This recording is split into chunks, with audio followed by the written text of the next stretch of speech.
আসসালামু আলাইকুম বন্ধুরা। আজ মুগ ডাল আর পালং শাকের দারুণ একটা দুর্দান্ত রেসিপি নিয়ে চলে এলাম তোমাদের মাঝে। তো এই রেসিপি দেখার জন্য পুরো ভিডিওর সাথে থেকো। বাই দ্য ওয়ে, আপনারা দেখছেন যেমন খুশি তেমন রান্না, সঙ্গে আছি আমি সুরাইয়া। আমার পক্ষ থেকে সবার জন্য রইল অনেক অনেক ভালোবাসা। তো রেসিপিটা তৈরি করার জন্য এখানে আমার প্রয়োজন মতো আমি মুগ ডাল নিয়ে নিয়েছি। আর আপনারা যদি পরিমাণে বেশি বানাতে চান তাহলে বেশি করে নিয়ে 4 থেকে 5 মিনিট লো থেকে একটু মিডিয়াম ফ্লেমে রেখে ডালটাকে ভালো করে লাল লাল করে ভেজে নিতে হবে, ঠিক আমি যেভাবে ভেজে নিয়েছি। আর এদিকে একটা হাঁড়িতে আমি পুরো রান্নায় যে পানি ব্যবহার করব সেটা দিয়ে দিয়েছি। আর ডালগুলোকে একটা বাটির ভিতরে নিয়ে নিচ্ছি এখন, নিয়ে এটাকে ভালোভাবে ধুয়ে নেব। তো এই ডালগুলো অবশ্যই ভেজে একবার ধুয়ে নেবেন, না হলে অনেকটা ময়লা থাকে সেগুলো তরকারির ভিতরে চলে যাবে। 1-2বার এভাবে ধুয়ে নিলে ময়লাটা আর থাকবে না, ধুয়ে পরিষ্কার হয়ে যাবে। তো এতে কিন্তু কোনো সমস্যা হবে না। তো দেখো ডালগুলো আমি ধুয়ে নিয়ে নিয়েছি এই যে। আর এদিকে পানিটা কিন্তু কুসুম গরম হয়ে গেছে। আমি ধুয়ে নিয়ে ডালগুলো কুসুম গরম পানির ভিতর দিয়ে দিলাম, এতে করে সিদ্ধ হতে সময় লাগবে না। এরপর ঢাকা দিয়ে রেখে দিলাম সিদ্ধ হওয়ার জন্য। আর এদিকে আমি 1 আঁটি পালং শাক নিয়ে নিলাম, আর এই শাকটাকে এখন পরিষ্কার করে নেব। তো শাকে কিন্তু খুবই টাটকা ছিল, আর বেশি একটা নষ্ট পাতাও ছিল না, তাই আমার বাছতে খুব একটা সময় লাগেনি। এই ছোট ছোট অল্প একটু পাতা ছিল। আর এই ডাঁটিটা মানে যে শিকড়টা আছে না, শিকড়টাকে কেটে ফেলে দেব। তো এই রেসিপিটা কিন্তু দুর্দান্ত হয় বন্ধুরা, খেতে কিন্তু অসম্ভব মজার হয়।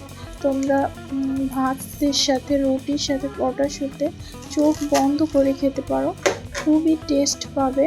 দেখো এই যে আমি শিকড়গুলো ফেলে দিচ্ছি। আর সবগুলো শিকড় ফেলে দেওয়ার পর এখন এগুলোকে ছোট করে কেটে নেব। যদিও পালং শাক সিদ্ধ হতে বেশি সময় লাগে না, তবুও ডালের ভিতর দেওয়ার জন্য এগুলো অবশ্যই একটু ছোট ছোট টুকরো করে কেটে নেব, না হলে শাকের ভিতরে এগুলো মানে ডাল দিলে আর কি সমস্যা হবে তখন। তাই যত ছোট করে কাটবে তত কিন্তু তোমার সুবিধা হবে। তো দেখো কথা বলতে বলতে আমার পালং শাকগুলো কেটে নেওয়া হয়ে গেছে। এখন একটা পাত্রে উঠিয়ে নিচ্ছি, মানে ডালাই করে নিয়ে এগুলোকে ধুয়ে নিতে হবে। তো তোমরা যদি চাও এগুলোকে পরিষ্কার করে মানে ময়লা পাতা ফেলে দিয়ে শিকড় কেটে ধুয়ে নিয়ে তারপরেও কাটতে পারে, সমস্যা নেই। আর এদিকে দেখো ডালটা উতলে গিয়েছে, আর প্রায় ওই 30% মতো বয়েল হয়ে গেছে। তো একটু নেড়ে চেড়ে নিচ্ছি। তো এখন এই ডালের ভিতরে কিন্তু আমি শাকগুলোকে দিয়ে দিচ্ছি, আর এই শাক আর ডালটাকে ভালোভাবে সিদ্ধ করে নেব। এই সময় কিন্তু কোনো মশলা ব্যবহার করব না, শুধু একটু কাঁচামরিচ ব্যবহার করব।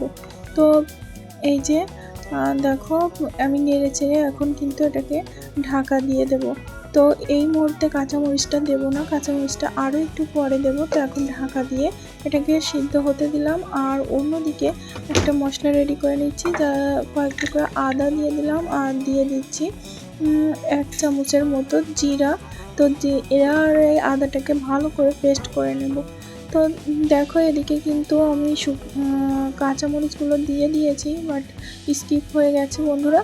তো আমি মুখেই বলে দিচ্ছি, তোমরা একটু ম্যানেজ করে নিও আর কি।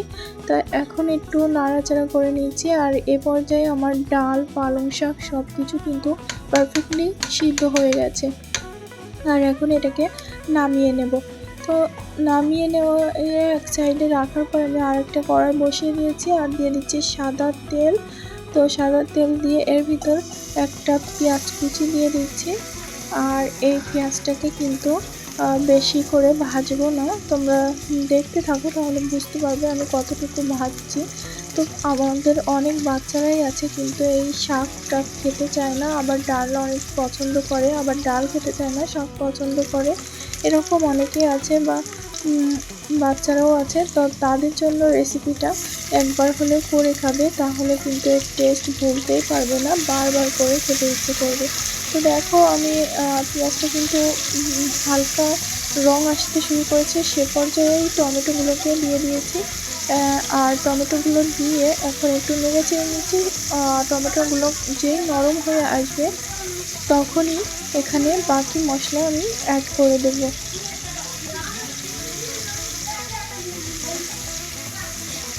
তো দেখো বেশ নরম হয়ে এসেছে। আর এই পর্যায়ে আমি সেই পেস্ট করে রাখাটা দিয়ে দিলাম। আর একটু পানি বেশি দিয়েছিলাম যাতে আমার ওই পানিতে মশলাটা কষিয়ে নেওয়া হয়ে যায়। তো সমস্ত মশলাই কিন্তু কষিয়ে নিতে হয় যাতে কাঁচা গন্ধটা না থাকে। তরকারিতে কাঁচা গন্ধ থাকলে কিন্তু খেতে মজা লাগে না। এই কারণে সবসময় রান্নার শুরুতে মশলাটাকে ভালোভাবে কষিয়ে নিতে হয়। এর মধ্যে আমি দিয়ে দিচ্ছি লবণ স্বাদ মতো, আর দিয়ে দিচ্ছি ধনিয়া গুঁড়া, দিয়ে দেব হলুদের গুঁড়া, আর দিচ্ছি ঝালের গুঁড়া। তো বন্ধুরা তোমরা চাইলে ঝালের গুঁড়াটি স্কিপ করতে পারো যারা ঝাল কম পছন্দ করো।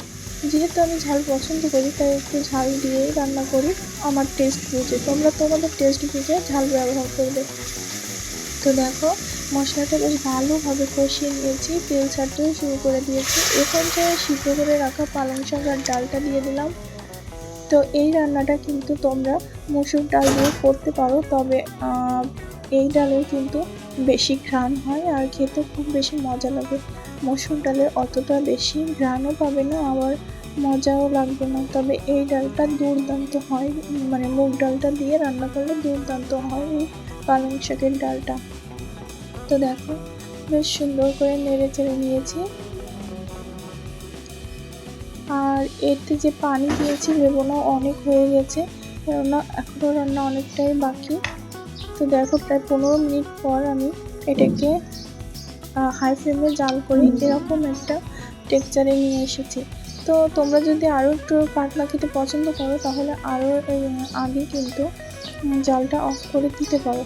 তো এই পর্যায়ে কিন্তু আমার এখনও রান্নাটা কমপ্লিট হয়নি, আরও একটু কাজ বাকি।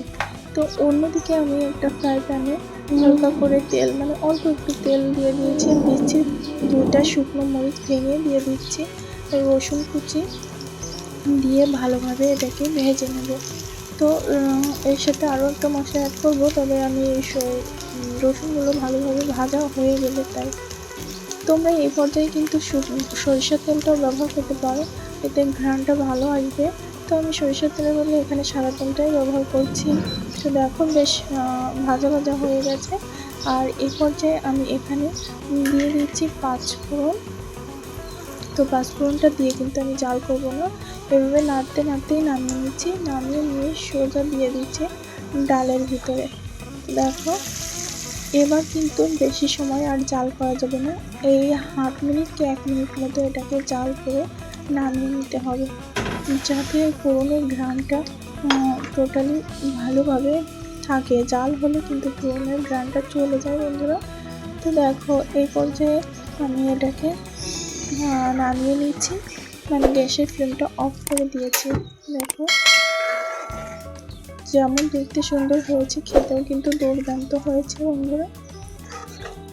তো এখন এগুলো পরিবেশন করে তোমাদের দেখাচ্ছি।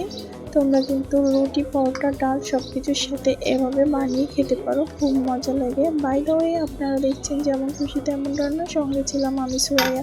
আর যে পর্যন্তই দেখা হবে নেক্সট এপিসোডে নতুন কোনো রেসিপির সাথে। ততক্ষণ পর্যন্ত সবাই ভালো থাকবেন, সুস্থ থাকবেন, আর যেমন খুশি তেমন রান্নার সাথেই থাকবেন। তো পুরো ভিডিওর সাথে থাকার জন্য সবাইকে জানাচ্ছি অসংখ্য ধন্যবাদ। আল্লাহ হাফেজ।